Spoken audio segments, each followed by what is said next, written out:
Magandang araw po, welcome po sa aking channel, Nov9 TV.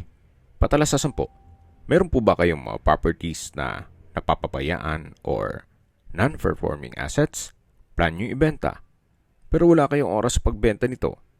Kung ito'y pagkakatiwala nyo po sa amin, tawag lang po kayo sa aking numero, usap po tayo, gawin ko po ng video for free. Yes, libre po, wala po kayong babayaran. Tutulungan pa namin kayong mabenta ang inyong property. Kami na po bala sa marketing, sa boosting or paid ads. Even sa tripping, hindi na po kayo mapapagod sa pag-entertain ng mga buyers. Kami na po bala sa lahat. Tawag lang po kayo.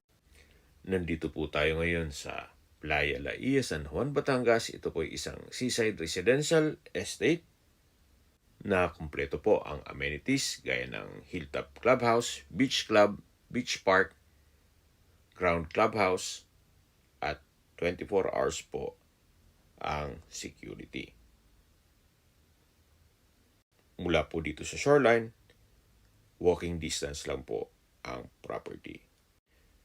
Napakatahimik po ng lugar, sariwang hangin, at sa klima naman po, banayad lang, hindi naman siya ganun kainit at hindi naman ganun kalamig. Kaya maganda po ito para sa inyong retirement. Nandito na po tayo sa lupang binebenta. May lot area po ito na 250 square meters. At tungkol naman sa dokumento nito, ito po ay titulado, buhay po ang may-ari, kaya wala po kayong maging problema sa documentation o sa transfer ng title. Patag na patag po ang lupa, kaya usable po lahat. Ito po ay regular cut.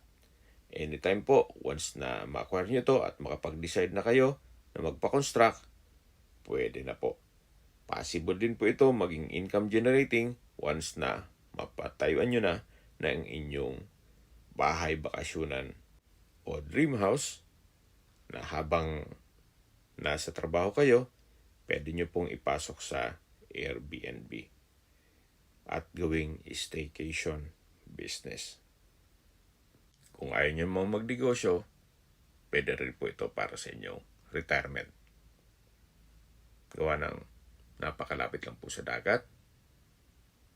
Kung gusto nyong lakarin, malapit lang po, walking distance lang, papuntang beach park o shoreline. Tunghayan nyo po itong napagandang property. Hindi lang po sa ganda nitong lokasyon, kundi ang presyo nito. Gawa ng binebenta po ito ni owner below market value. At mamaya po sa dulong parte nitong video, pag-usapan natin ang presyo. So habang pinagmamasdan nyo po, pag-usapan na natin ang distance, location, at travel time. Mula po sa San Juan Public Market, ang distance is 21.6 kilometers at ang travel time is 30 minutes. Mula naman po sa San Juan District Hospital, ang distance is 19.7 kilometers at ang travel time is 26 minutes.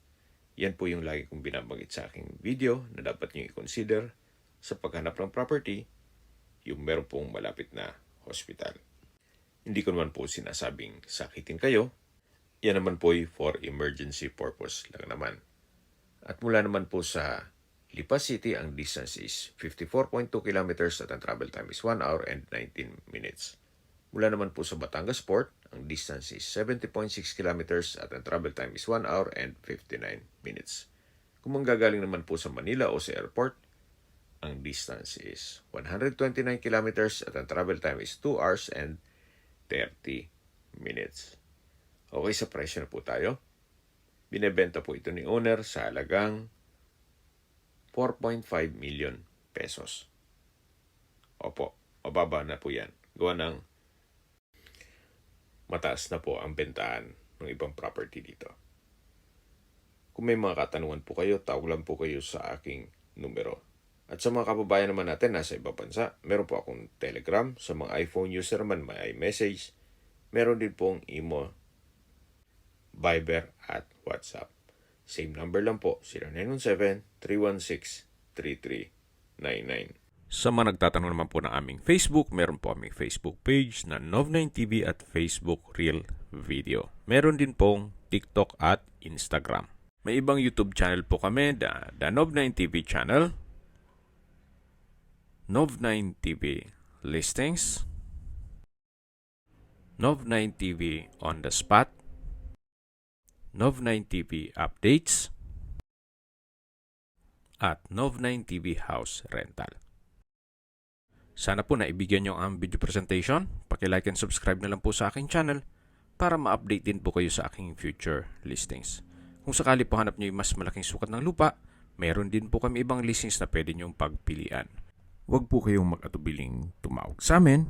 Then, let us know your budget para malaman namin kung anong property pwede naming ilog sa inyo. Sa lahat pong viewers, subscriber at nagtiwala po sa amin, salamat po sa suporta. Ingat po kayo lagi at yung pamilya. Maraming salamat po.